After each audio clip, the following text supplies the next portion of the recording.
सत्संग से सोधी आवे, नहीं जीव 84 में जावे। सत्संग से सोधी आवे, नहीं जीव 84 में जावे।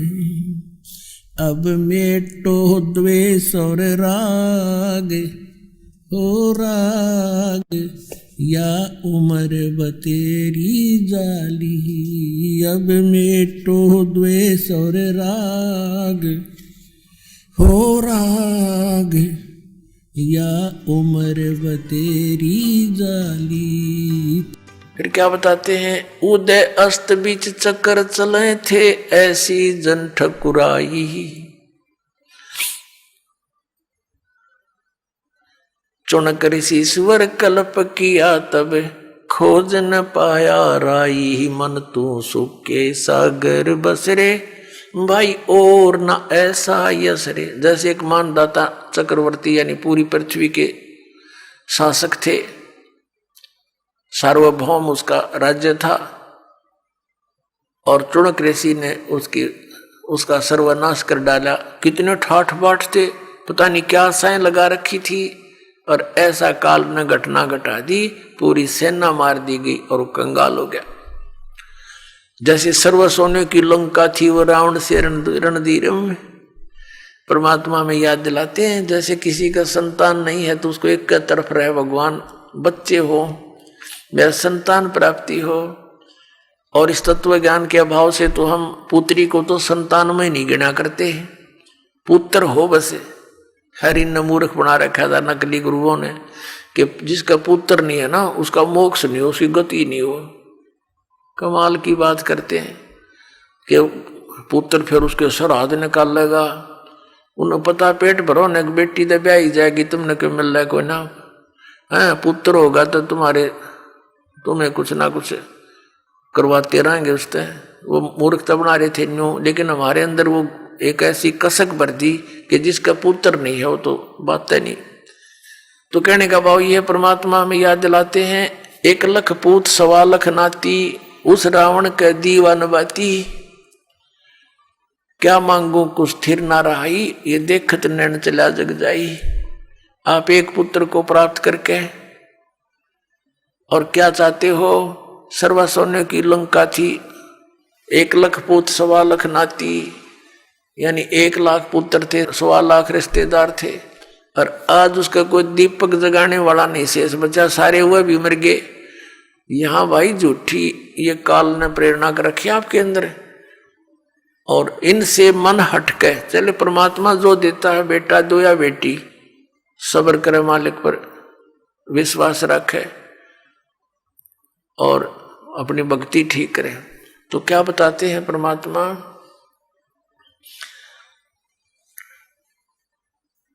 कि तुम यहां इस काल के लोक में कितने दुखी हो और कितनी बार तुम्हारा जन्म मृत्यु हो चुका है।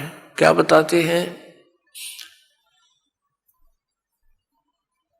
कोटि जन्म तन भरमत होगे, कुछ ना हाथ लग्या रे। कुकर सुकर खरबया बोरे, कौआ हंस बुगारे। कोटि जन्म तू राजा की न्या, मिटी न मन की आशा। भिक्षुक होके दर दर घूम्या, मिलान निर्गुण रासा। इंद्र कुबेर ईश की पदवी, ब्रह्मा वरुण धर्मराया। विष्णुनाथ के पुर को जाके तू फिर भी वापस आया।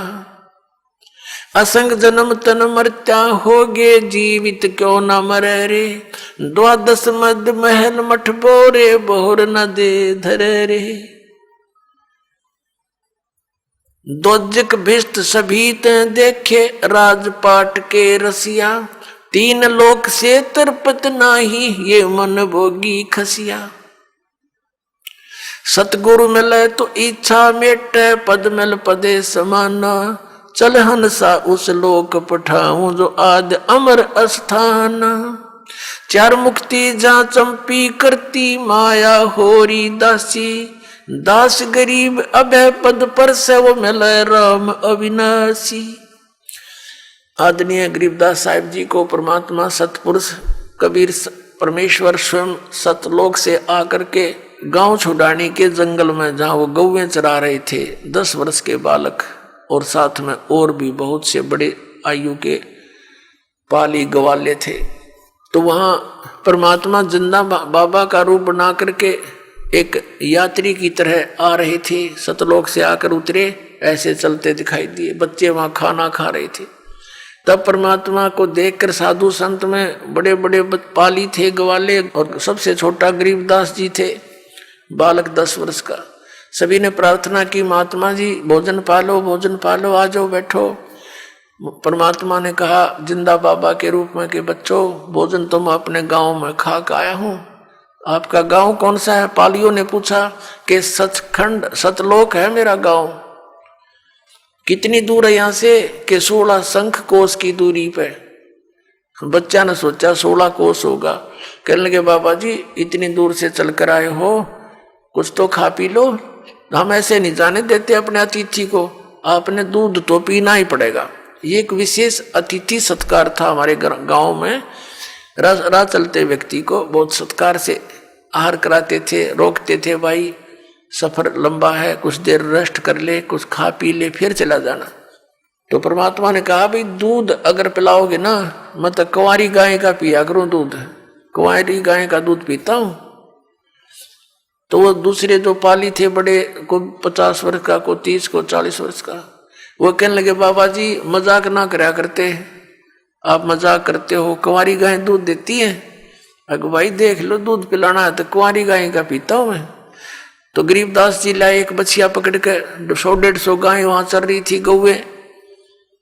कुंवारी बछिया लाए जो दूध पीना छोड़ रखा था, 1.5 वर्ष की आयु की, और कहा देखो महाराज इसके बच्चा तो है नहीं, दूध कैसे देगी, जैसे बालक बोला करते हैं। परमात्मा ने कहा कोई पात्र है दूध निकालने का? कहा जी ये छोटा सा 5-7 किलो का वो घड़ा था, छोटा 2 मांझ का रखा हुआ था। कहने लगे इसको यहाँ रखो, इसके नीचे। कबीर परमेश्वर ने जिंदा बाबा के रूप में उस गऊ के कमर पर थपथपी मार दिया, आशीर्वाद भरा हाथ रख दिया। उसी समय लंबे लंबे सतन हो गए और दूध की धार निकली चारों स्तनों से। जब वो पात्र भर गया, गरीबदास जी लेकर आगे, नो बोले ले महाराज जी पी लो, आपने निकाल ले। अब आधा परमेश्वर ने पिया, शेष छोड़ दिया। नो बोला, परमात्मा ने कहा ले भाई बच्चों दूध पी लो, ये अमृत है, ये सतलोक से आया है मेरे गांव से। अब वो पाली कहने लगे हम ना पीवा जादू जंत्र का, तो के मेरा किस जाति का तने झूठा कर दिया, अब तक बिल्कुल ना पीवा। वो तो उठकर चले गए, वो नो भी डर गए, मेरा निकी सा जादूगर है, बच्चिया का दूध निकाल दिया। गरीबदास जी ने कहा लाओ जी मुझे दे दो आपका ये अमृत, कैसे कब मिला? यानी कहते हैं सकल पदार्थ है जग माही, कर्म ही नर पावे नाही। फिर गरीबदास जी को परमात्मा सचखंड लेकर गए थे, पूरे सतलोक से सौर व्यवस्था से परिचित करवाए, जैसे आदरणीय नानक साहिब जी को साथ लेकर गए थे। ऐसे इन महापुरुषों को जिसके आपको दास शुभ नाम गिनाता है, इनके साथ सबके साथ ऐसी ही लीला की थी। आदरणीय गरीबदास साहिब जी को मृत जान लिया था और चिता पर रख दिया था। 8-10 घंटे बीत गए थे इस प्रोसीजर में। फिर परमात्मा ने आत्मा वापस बॉडी में भेज दिया, एकदम खड़े हो गए, चिता से अपने आप उठकर चल पड़े। उसके बाद ये अमृतवाणी बोलनी शुरू करी थी। मन तू चल रे सुख के सागर, जहां शब्द सिंधु रत्नागर, कोट जन्म तन भर मत होगे, कुछ ना हाथ लगा रे, कुकर सुकर खरबया बोरे, कौआ हंस बुगारे। उस आंख को देखे सचखंड सतलोक को ऐसे वर्णन किया कि कोटि जन्म तन भर मत होगे, कुछ ना हाथ लगा रे। इस काल के जाल को समझने के लिए एक छोटा सा उदाहरण दास आपके सुनाना चाहता है। आदरणीय नानक साहिब जी सतयुग के अंदर यही आत्मा, पुण्यात्मा राजा अम्बरीश थे। राजा अम्बरीश एक बहुत बड़े साधक थे, पुण्यकर्मी प्राणी थे, दयालु थे। अब देखो पुण्यात्माओं, परमात्मा की एक वाणी है कबीर परमेश्वर की कि जो जन मेरी शरण है ताका हूं मैं दास, गेल गेल लाग्या फिरूं जब तक धरती आकाश। फिर क्या बताते हैं, गोता मारूं स्वर्ग में जा बैठूं पाताले, कहे कबीर ढूंढता फिरूं अपने हीरे मोती लाल। तो ये परमात्मा हमारे साथ पहले से ही थे, हमें भ्रम था कि हम ये साधनाएं कर रहे हैं शायद हमें इनसे लाभ हो रहा, नहीं, तो ये परमात्मा हमारे साथ रहते हैं, कभी भी आकर प्रकट हो जाते हैं और उन आत्माओं को भक्ति में लगा जाते हैं। जैसे ऋषभ देव जी थे जो जैन धर्म के प्रथम तीर्थंकर, वो बहुत बड़े पुण्यकर्मी प्राणी थे, राजा थे, उनको भी आकर मिले थे, प्रेरणा करके भाई भक्ति बिना गुजारा नहीं, ये राजपाट तो 10 दिन का है, चाहे तुम लाखों वर्ष भी आयु है तुम्हारी, तो प्रेरित होकर भक्ति कर लग गए थे। जैसे भी वो तो अलग बात है, कुछ तो मालिक के नाम पर लगता है, उसका कुछ राहत तो मिलती ही है, लेकिन मोक्ष से वंचित रह ही जाते हैं। तो ऐसे ही अम्बरीश राजा को परमात्मा मिले, तो उसमें प्रेरणा तो होगी भक्ति की, क्योंकि राजा भक्ति नहीं चाहता कभी भी, वो तो बकवाद चाहे सारा दिन व्यवस्था में सारे ठाठ बाट, एक वचन में सब कुछ हिल जा, सारी बकवाद करता जो ना करण की होती है। तो उन बकवादों के करते करते भगवान उनको जाके जगाते हैं कि ये क्या कर रहा भोली आत्मा, तू जो काम करने का वो तो भूल चुका है। तो फिर अम्बरीश राजा की, क्योंकि पिछले पुण्यकर्मी प्राणी होते हैं, थोड़ी सी प्रेरणा से ही वो एकदम जाग जाते हैं, तो भक्ति का लग गया। लेकिन परमात्मा वाले ज्ञान को ना स्वीकार किया, उन ऋषियों वाले ज्ञान से ही प्रारंभ कर दिया। चलो वो भी अच्छी बात, क्योंकि ब्रह्म तक की साधना से भी कुछ तो राहत मिलती ही है, पर मोक्ष फिर भी नहीं होता। तो राजा अम्बरीश इतने जबरदस्त ढंग से भक्ति करने लगे, सच्चे भाव से, विनम्र भाव से। दुर्वासा एक बहुत बड़ा सिद्ध पुरुष हुए हैं, उनके सामने उनकी फुकाड़ में कहते हैं घास भी जलाया करता था, और राजा अम्बरीश के दरबार में उसने माथा टेक दिया था उनकी भक्ति के शक्ति के सामने, ऐसी भक्त थे। उसके बाद वही आत्मा राजा जनक हुए। राजा जनक शादीशुदा थे, कई सैकड़ों रानियां थी, हजारों की संख्या में लिखा उनकी रानियां थी, और फिर भी भगत, दृढ़ भगत थे, उनको भी परमात्मा मिले थे। कि ये क्या कर रहा भक्त, भक्ति बिना गुजारा नहीं। तो उसको इतनी प्रेरणा हुई, वो भक्ति में जबरदस्त ढंग से लगा। और ये सुखदेव नाम के ऋषि जो गर्भ से ही सिद्धि युक्त जन्म लेकर आया था, आकाश में उड़ जाता था, तो स्वर्ग में जाने के बाद भगवान विष्णु ने उससे कहा था सुखदेव से कि सुखदेव बगैर गुरु के मोक्ष नहीं हो सकता, ये तेरी बैटरी थोड़े से दिन में डिस्चार्ज हो जाएगी, डाउन हो जाएगी, तो फिर पशु बनेगा, जाइए गुरु बनाइए। तो कहने का भाव, ये ज्यादा लंबा ना करके चैप्टर हम संक्षेप में सुनाते हैं। तो उस ऋषि ने भी राजा जनक से उपदेश लिया था जब उसका कल्याण हुआ। अपने आत्माओं काल का जाल कितना भयंकर है। राजा जनक के इतिहास में लिखा है कि उसने बहुत बड़े बड़े यज्ञ किए, गौएं दान करी, ऋषि महर्षियों को एक एक दिन में करोड़ों गौएं दान करी, लाखों, और उनको उनके साथ में कपड़े दान किए, भोजन भंडारे करवाए। तो इतने पुण्य इकट्ठे कर लिए। जब वो जाने लगा संसार छोड़कर राजा जनक जी, तो विमान में बैठकर जावे थे। परमात्मा कहते हैं आए हैं सो जाएंगे ये राजा रंग फकीर, एक सिंहासन चढ़ कर चले और एक बंदे जात जजीर। एक तो परमात्मा के विमान में बैठ कर जाएंगे जो भक्ति कर रहे हैं, और जो भक्ति नहीं करते उनको यम के दूत अपराधियों की तरह बांध कर ले जाएंगे। जाना तो सबने है, लेकिन जाने जाने में कितना अंतर है।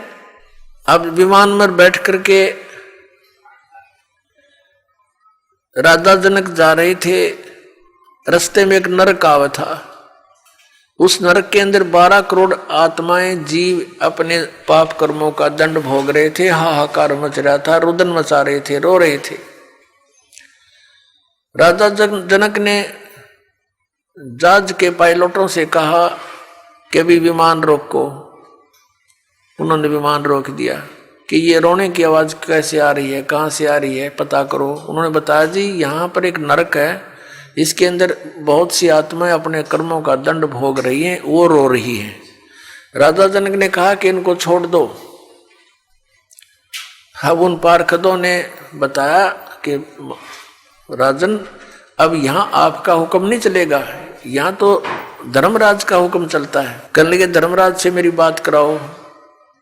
अब उन्हें संदेशा दिया, धर्मराज वहीं आ गए और कहा बोलो क्या बात है। राजा जनक ने कहा कि जो दुख पा रही है नरक के अंदर आत्माएं, इनको छोड़ दो। तो धर्मराज ने कहा जी यहाँ का विधान है, इसको ऐसे नहीं छोड़ सकते, जैसा प्राणी कर्म करता उसको भोगना ही पड़ता है, इन्होंने पाप किए हैं भोग रहे हैं।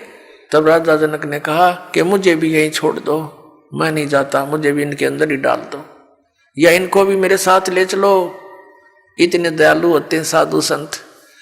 अब धर्मराज ने एक अल्टरनेट निकाला कि जी ऐसे करो, आप अपने कुछ पुण्य इनके संकल्प कर दो, इनको दे दो, उस पुण्यों के प्रभाव के कारण हम इनको वहां ले जा सकते हैं। राजा जनक ने आव देखा ना ताव देखा, दयालुता के कारण अपने 50% पुण्य दान कर दिए। तो उन्होंने बिठा कर विमान में, वो तो ये तो एक होटल वाले हैं, ये यहाँ का राजा, यहाँ का भगवान थे, उनको बिठा कर दूसरे विमान में और उनके साथ ही स्वर्ग में भेज दिए। अपने आत्मा विचार करो, हम कितने ठगे जा रहे हैं, कहाँ भटक रहे हैं। अब जब तक राजा जनक के द्वारा दिए गए वो पुण्य उनके रहेंगे 12 करोड़ उन आत्माओं के पास, तब तक वो स्वर्ग में रहेंगे। स्वर्ग में उनका समय पूरा होते ही उन पुण्यों का तुरंत फिर उस नरक में आएंगे अपने पिछले पाप भोगने के लिए, पाप तो शेष उसके। और उधर से राजा जनक को ठग दिया, 50% डिस्चार्ज करवा दिया, वहीं पर डाउन उसका खत्म करवा दिया पुण्य। अब वही पुण्यात्मा स्वर्ग का समय भोग कर अब कलयुग के अंदर आदरणीय नानक साहेब जी के रूप में ये कालूराम मेहता खत्री के घर पे हिंदू परिवार में जन्म हुआ। और पहले तो हजारों की संख्या में नौकर होते थे, और फिर वही आत्मा एक सुल्तानपुर के राजा के यहाँ नौकर लगे आकर के, ये काल हमारे साथ ऐसे धोखा करता है। और वो परमात्मा कहता है गोता मारूं स्वर्ग में जा बैठूं पाताले, कहे कबीर ढूंढता फेरूं अपने हीरे मोती लाल। जो जन मेरी शरण है ताका हूं मैं दासे, साथ साथ लाग्या फेरूं जब तक धरती आकाशे। वो परमात्मा सतयुग में भी उनसे मिले उस आत्मा से, फिर परमात्मा भक्ति पर लगा गए, त्रेता में भी मिले फिर भक्ति पर लगा गए, कहीं इनके भक्ति आस्था ना खत्म हो जावे। कितने दयालु हैं, फिर आकर मिल गए सुल्तानपुर में बेई नदी के पास, और फिर सचखंड में लेकर सारी व्यवस्था दे करके अब फिर पारे कर दिए। कहते हैं जब लग धरती आकाश उसके साथ रहूंगा, पार करके छोड़ूंगा तुमको। लेकिन हमने थोड़ा सतर्क होना पड़ेगा इस काल के सारे जाल को समझकर।